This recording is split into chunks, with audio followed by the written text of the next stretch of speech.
Hey you guys, it's Elle. So today's video is going to be a quick discussion on something that I get asked a lot about and something that I feel is a little bit of a misconception that I would love to clear up for you guys because I think it's really going to change your makeup game. All right, so let's talk about the difference between setting your makeup and finishing your makeup. Does that sound weird? Kind of, right?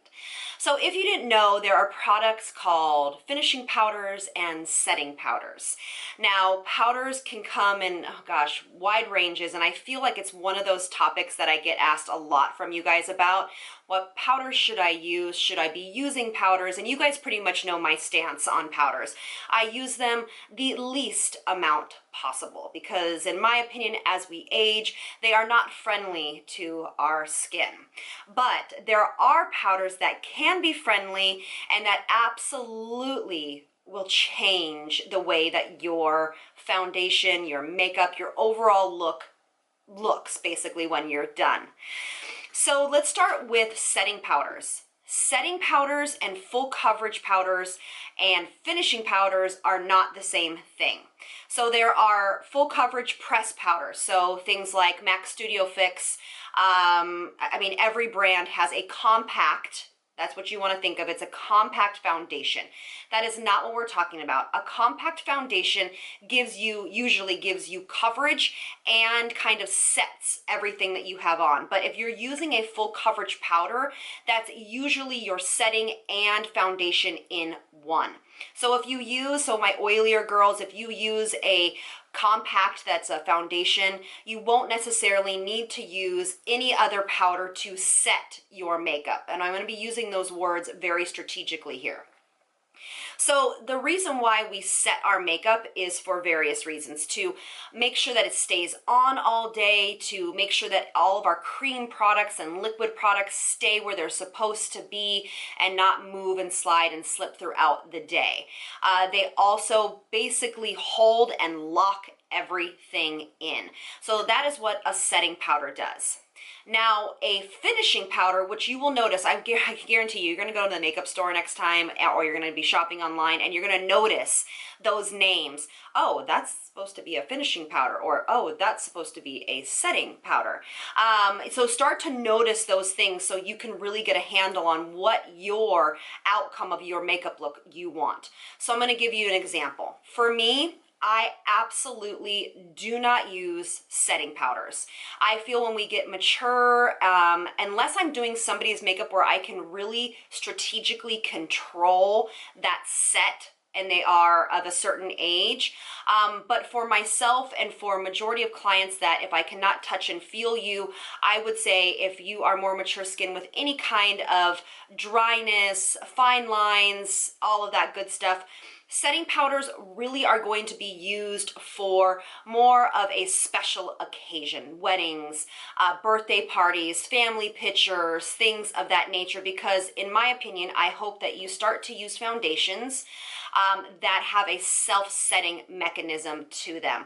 The one that I talk about forever, which is the Makeup Forever Water Blend Foundation, it has a self-setting technique, but so does so many other foundations, drugstore and high-end alike.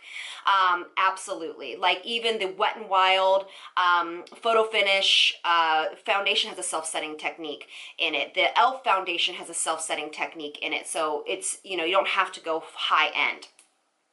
But finishing powders is where I really, really, truly love and love to live in. And they are things that either are mattifying or kind of illuminizing. We're not talking about a highlighter. So I'm going to give you an example. The Hourglass Ambient Light Powders, this is in diffused light.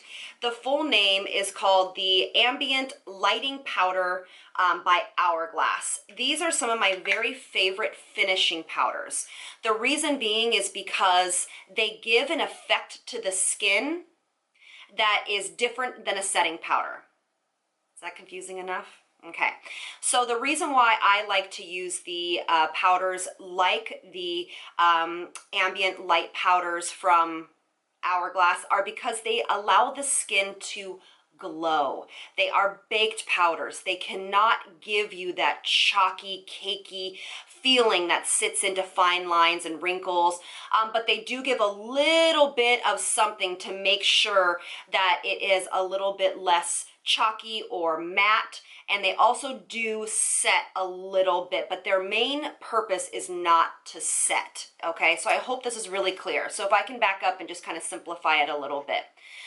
Pressed compact foundations are for setting and for coverage.